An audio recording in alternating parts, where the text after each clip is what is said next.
My mother-in-law exposed my wife's affair. What happened next destroyed two families. I never thought I'd be that guy. You know, the one posting his life story on Reddit, asking strangers if he's crazy. But here goes. I am 38 years old, sitting in a hotel room at 2 in the morning, trying to make sense of how my entire life imploded in the span of 2 weeks. I've been married to my wife for 11 years. We have two kids, a daughter who's 9 and a son who's 6. I work in IT management at a healthcare software company. She's a warehouse supervisor at a mid-sized logistics company. We had what I thought was a good life. Nice house in the suburbs, family vacations every summer, date nights twice a month. We weren't perfect, but we were solid, or so I thought.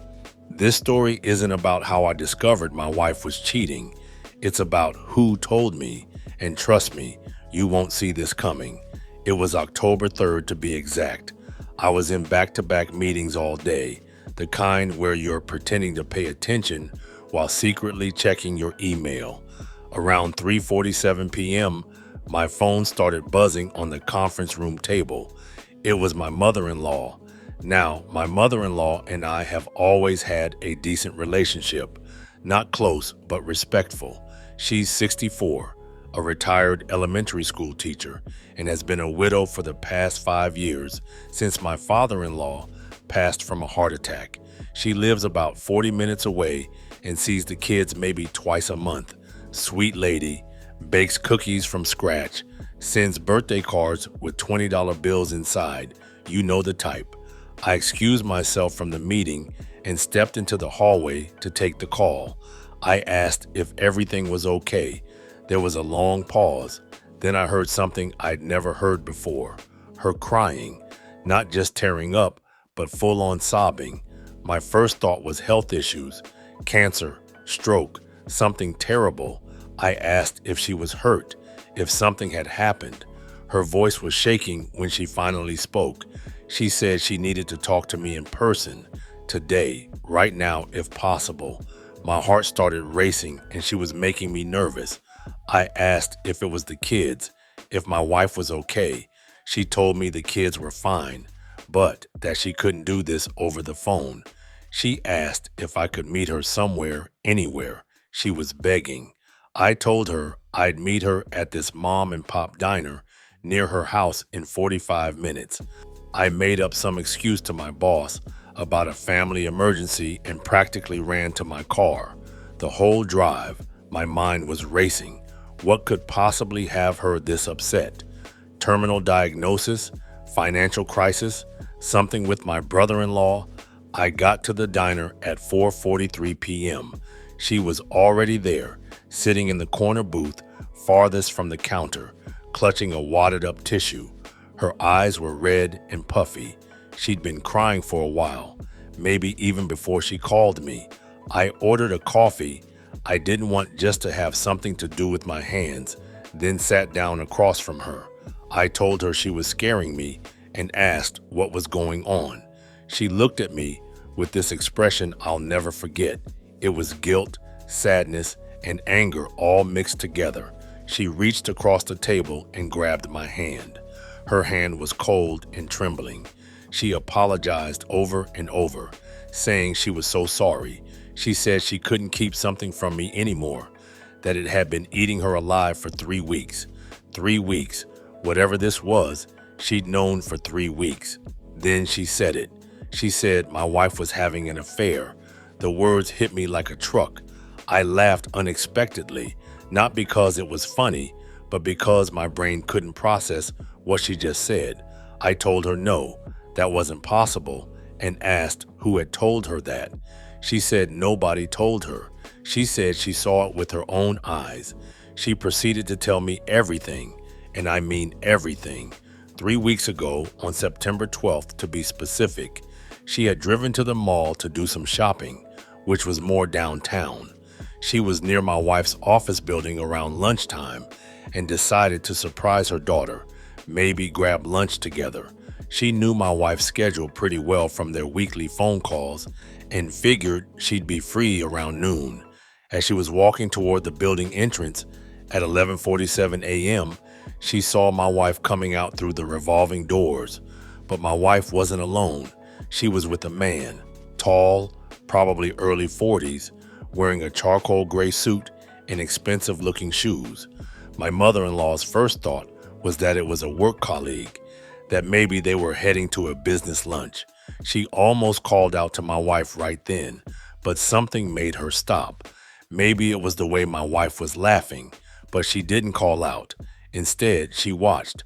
My wife and this man walked half a block down the street to a parking garage entrance. My mother-in-law followed at a distance of maybe 30 feet. She stayed behind other pedestrians so she wouldn't be obvious. She watched as they entered the parking garage and walked up to the second level. She followed them up the stairwell, staying back far enough that they wouldn't hear her footsteps. She watched from behind a concrete pillar as they stopped at a black luxury sedan, and then she saw it. My wife and this man didn't get in the car immediately. They stood by the driver's side door talking. Then he reached up and touched her face, and then my wife leaned in and kissed him. Not a peck on the cheek, not a friendly goodbye, a full, passionate kiss that lasted at least 10 to 15 seconds. His hands were in her hair. Her hands were on his chest. My mother-in-law said she stood there frozen behind that pillar, unable to believe what she was seeing. Her daughter, her married daughter with 2 children, kissing another man in a parking garage in the middle of her workday. She didn't confront them. She couldn't move. She just stood there as they finally broke apart, both smiling. She watched them get in the car. She watched it pull out of the parking space and drive down the ramp toward the exit. She stood in that parking garage for another 5 minutes, just trying to process what she'd seen. Then she went back to her car, drove home, and threw up.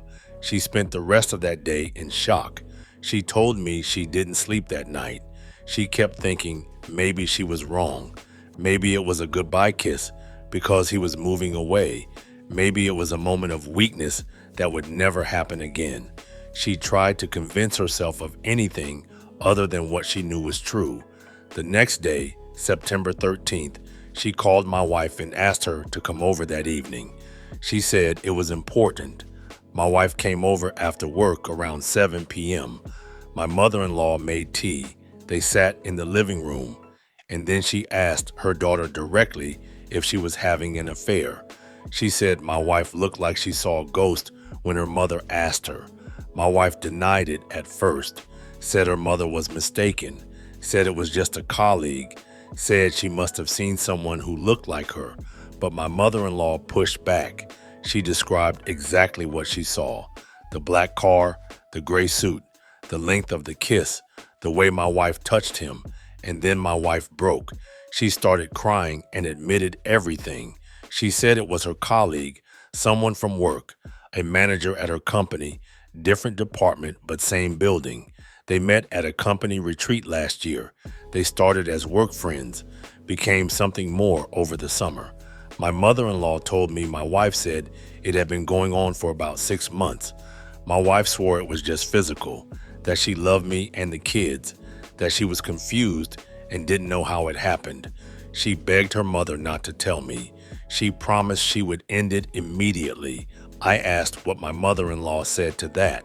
She told me she gave my wife 1 week to tell me herself, or she would tell me. My wife cried and said she needed more time to figure out how to tell me. So, my mother-in-law gave her 2 weeks total until September 27th. She told my wife if she didn't tell me by that date, she would tell me herself. I realized that was last Friday, September 27th. My mother-in-law confirmed it. She said my wife didn't tell me by the deadline. So, on the weekend, she texted my wife saying she had until today, October 3rd, at 5 p.m., or she was calling me. She pulled out her phone and showed me the text thread, messages from my wife over the past 3 weeks, all begging her mother not to tell me, asking for more time, saying she couldn't just drop this bomb on me, saying her mother was going to destroy our family, begging for more time over and over. My mother-in-law's responses got firmer each time, telling my wife that she was the one destroying the family, not her grandmother, that every day she didn't tell me was another day of lying, that 3 weeks was more than enough time. The last message from my mother-in-law was from this morning at 9:15 a.m. She said, if I didn't know by the time I got home from work today, she was calling me. She said she loved her daughter, but couldn't be part of the lie anymore. My wife's response came at 11:03 a.m. 3 words, I hate you. I looked up at my mother-in-law. Her face was streaked with tears. She apologized again and said she knew this was destroying me, but she said she couldn't let it continue, that I deserved to know the truth, that I deserved to make my own decisions about my marriage based on the truth, not lies. I sat in that diner until almost 6 p.m. My mother-in-law told me everything she knew. The affair partner was a manager at my wife's company, in a different department, but in the same building. My mother-in-law didn't know much more than that. She didn't know where they'd been meeting. She just knew that my wife hadn't ended it like she promised. I asked how she knew my wife hadn't ended it. She looked uncomfortable. She admitted she'd driven by my wife's office building twice last week, Wednesday and Thursday, both around lunchtime. She said she knew it was wrong, but she had to know if her daughter was lying to her. And on Thursday, she saw them again, walking together on the street.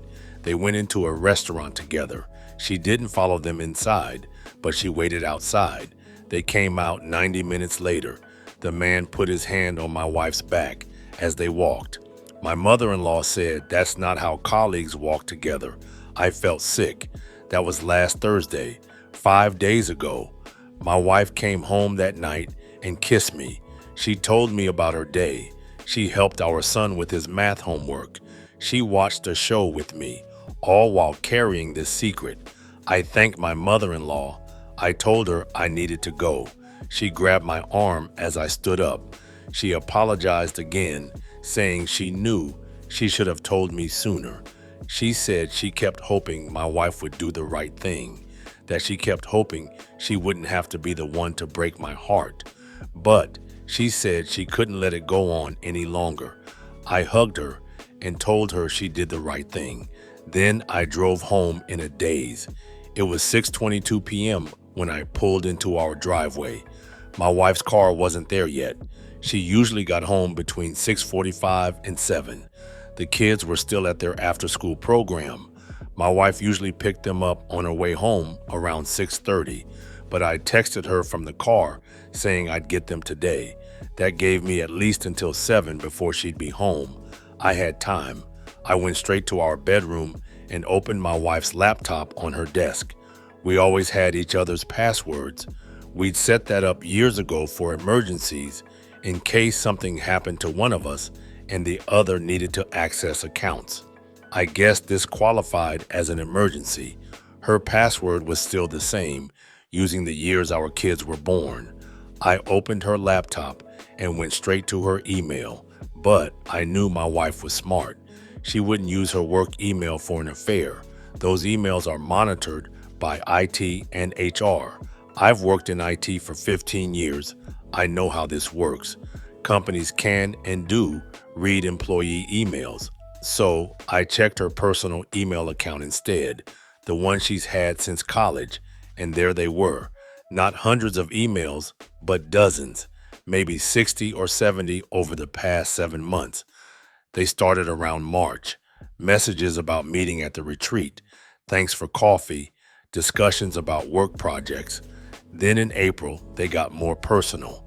Messages about not being able to stop thinking about each other, about feeling something when they were together, about needing to talk about what was happening between them. Then in May, they crossed the line. Messages about how incredible the previous night was, about not being able to wait to see each other again, about when they could get away for a whole afternoon. I felt like I was going to throw up. I started taking screenshots with my phone. Every single email. I photographed the screen and moved through them as fast as I could.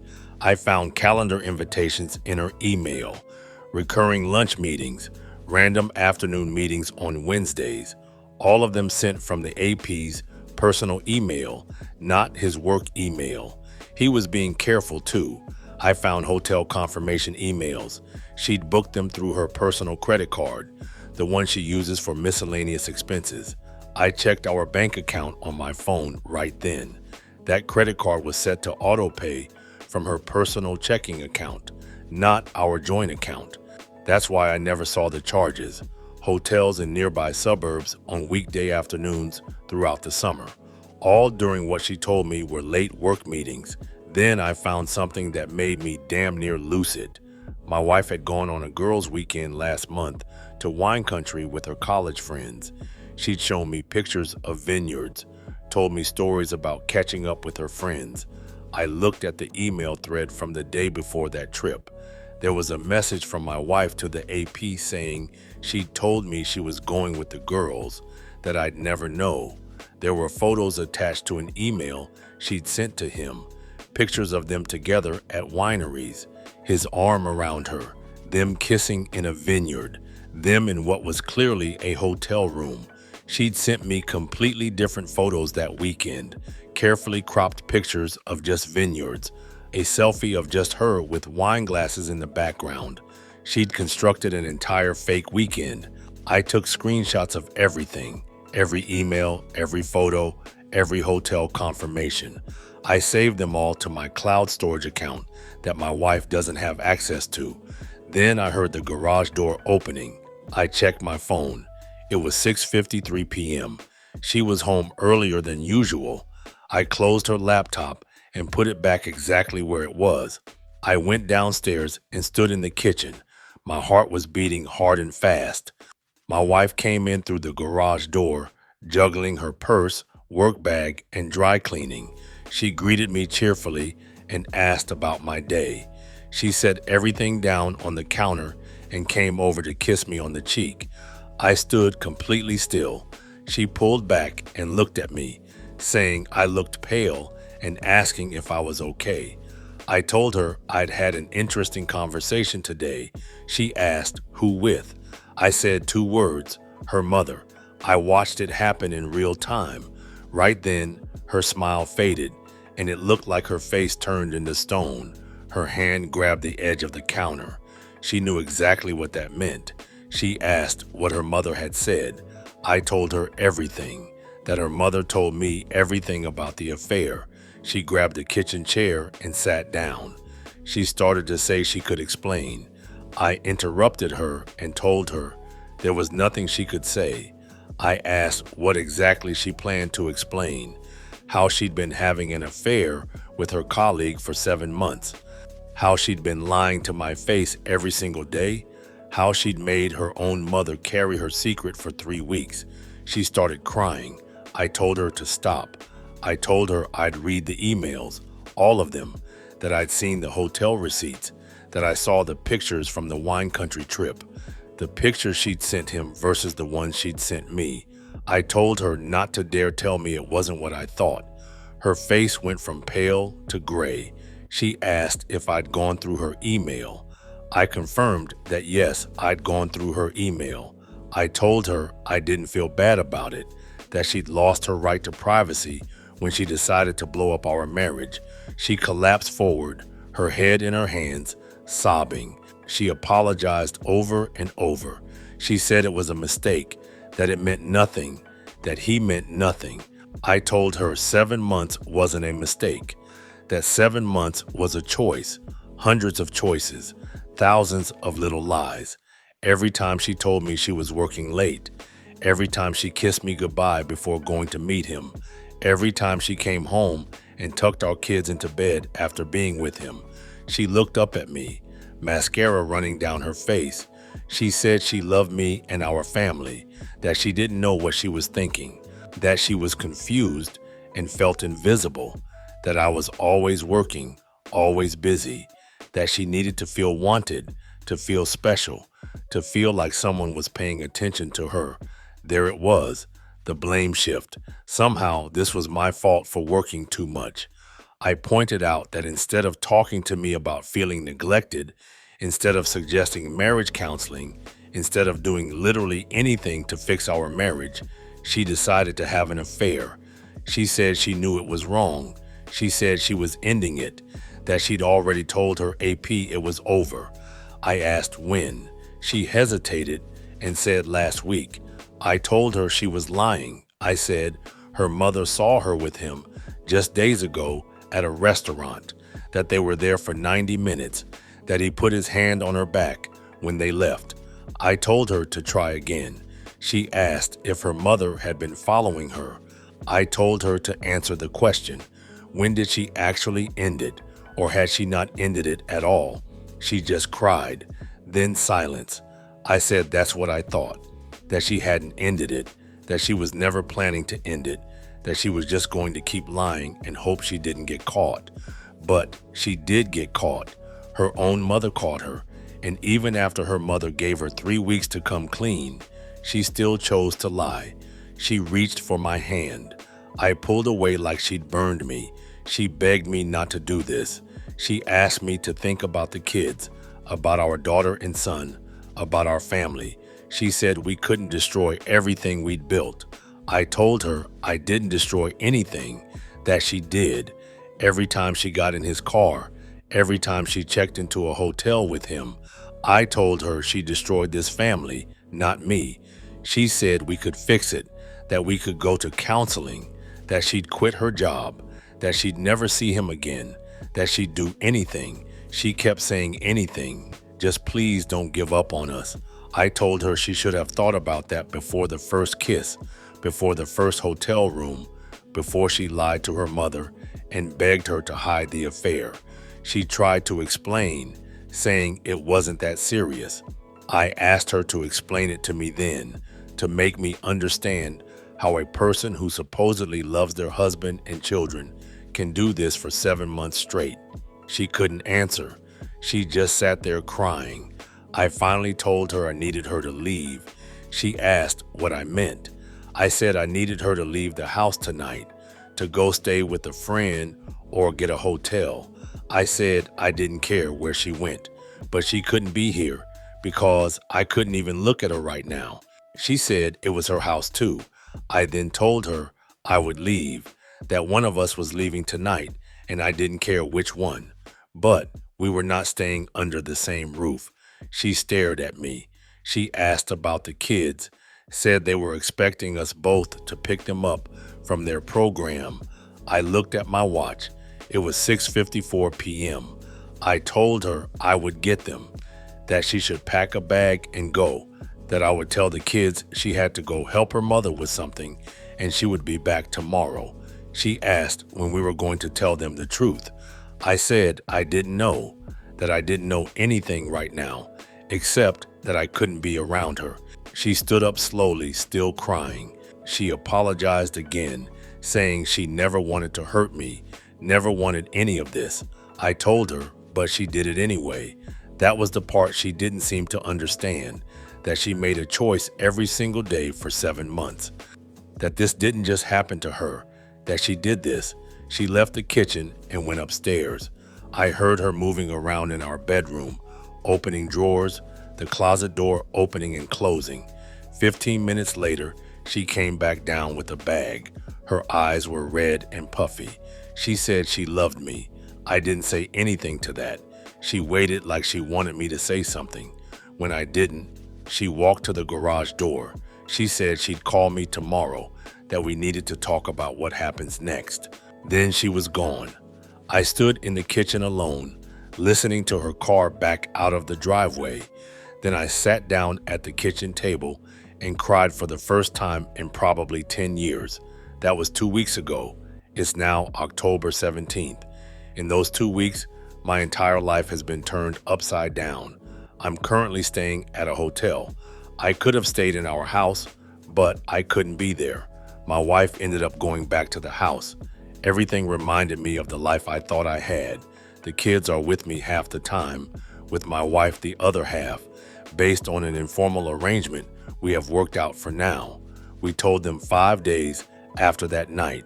We sat them down together and told them that mommy and daddy were having some problems and needed to spend some time apart.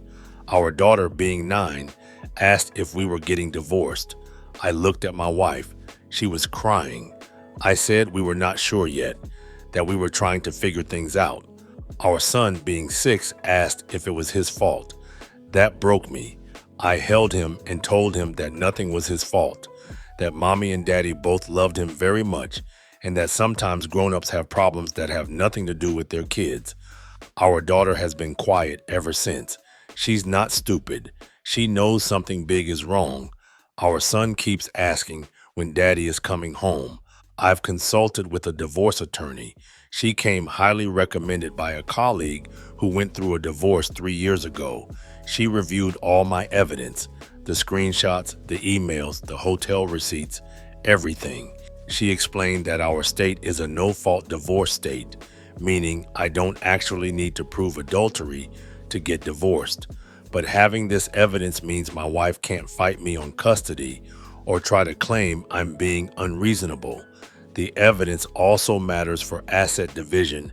If she tries to argue she deserves more than half of our marital property, especially since marital funds may have been used for the affair, my attorney said the first step is filing a petition for dissolution of marriage.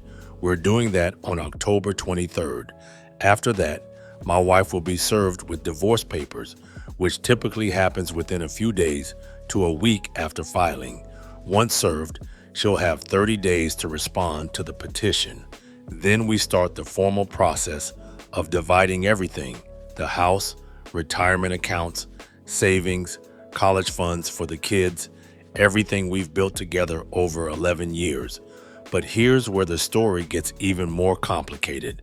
The affair partner is married too, has been for 16 years with 2 kids, and his wife found out about the affair from my mother-in-law. Let me explain how that happened. My mother-in-law spent 3 days after telling me trying to figure out who this man really was. She did what any determined person would do. She searched for him online. She found his professional profile based on knowing he worked at my wife's company. His profile showed his full employment history and mentioned he'd gone to a specific university. From there, my mother-in-law found his name in an alumni newsletter that mentioned he and his wife had donated to the university scholarship fund. That's how she found his wife's name. She found the wife on social media. Her profile was public and showed her married name, their 2 kids, and dozens of family photos. My mother-in-law wrestled with this for 2 days. Should she tell this complete stranger that her husband was cheating? Was it her place? Would the wife even believe her? On October 6th, 3 days after telling me about the affair, my mother-in-law sent the AP's wife a message on social media.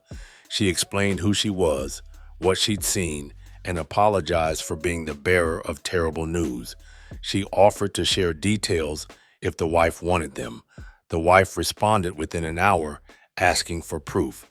My mother-in-law sent her the date and time she'd seen my wife and the AP in the parking garage, along with the location of the restaurant where she'd seen them the previous Thursday.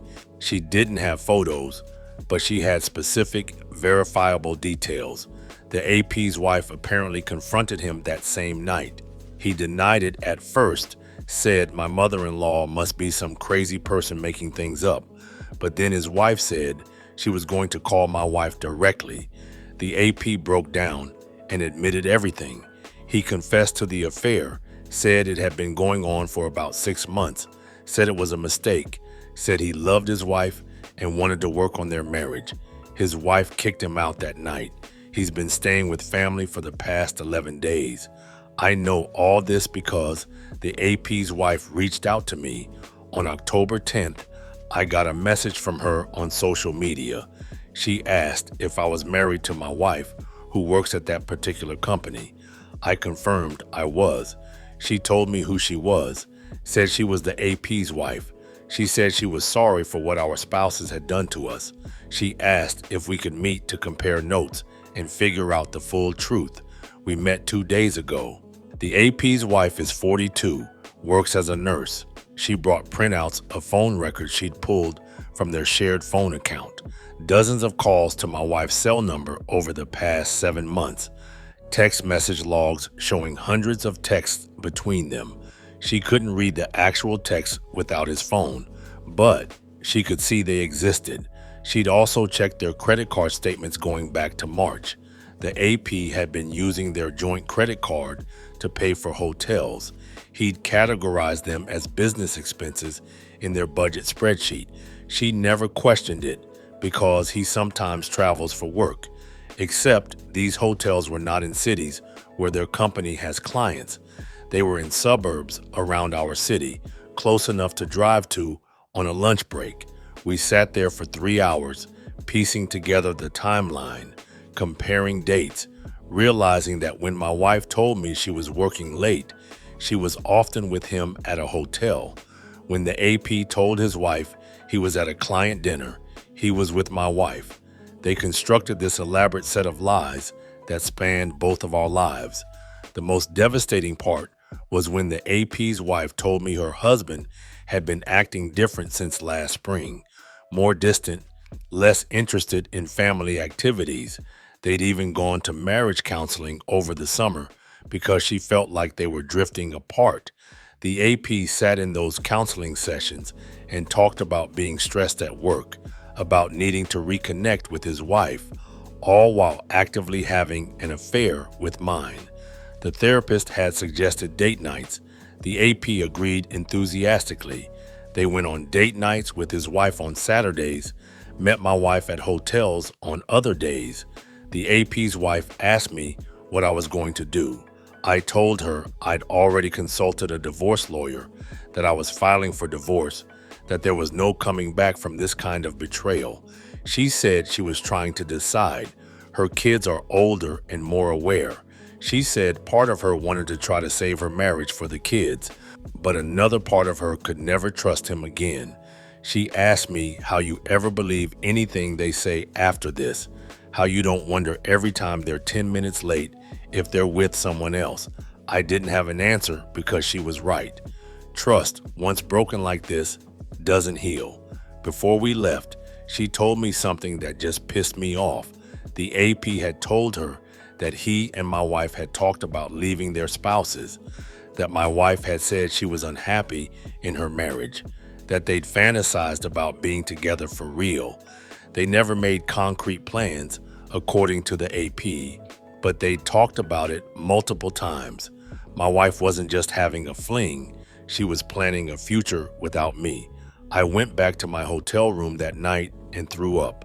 Then I called my attorney and told her everything the AP's wife had shared. She said it supported our case even more strongly. She also pointed out that my wife and the AP working at the same company was going to become a major issue. She asked if either of them had reported the relationship to their company's HR department. I said I didn't think so. She explained that most companies have policies about workplace relationships, especially when people are at similar levels or one has influence over the other. If this affair violated company policy, they could both lose their jobs. I hadn't even thought about that. Their company definitely has policies about workplace relationships. My attorney suggested I might want to consider informing their HR department, saying that if this comes out later during the divorce, it could complicate things. But honestly, part of me wanted them both to face consequences at work too. Why should they get to destroy our families and keep their careers intact? My wife has been calling and texting constantly, begging for another chance, saying she'll do anything. She sent me a long email yesterday saying she'd already told the AP it was completely over, that she'd blocked his number, that she was willing to quit her job and find work somewhere else, that she wanted to go to marriage counseling, that she wanted to fight for our family. But here's the thing, she only wants to fight now that she got caught. She had 7 months to fight for our marriage. She chose to spend that time with him instead. My mother-in-law calls me every single day. She's devastated by what this has done to her relationship with my wife. My wife has completely cut off contact with her own mother, won't answer her calls, won't respond to texts. She sent her mother one message saying she destroyed the marriage and the family, that she will never forgive her. My mother-in-law forwarded it to me with a message saying she knows she did the right thing, but it doesn't make it hurt any less. I told her that my wife destroyed her own marriage, that my mother-in-law gave her 3 weeks to tell the truth, that she chose integrity over comfort, and that takes incredible courage. I told her my wife is angry at her because facing her own guilt is too painful. My mother-in-law asked if she could still see our kids. I told her of course she could, that she's their grandmother and they love her, that none of this is her fault. I've been bringing the kids to see her twice a week. She makes them cookies and plays games with them and gives them the stable, loving presence they need right now. My parents know everything now. My dad wanted to call my wife and tell her what he thought of her. My mom just cried. She loved my wife like a daughter. My brother flew in from across the country last weekend just to be with me. We didn't talk much. We just sat in my hotel room and watched sports. But having him there helped. The divorce papers are being filed on October 23rd. That's 5 days from now.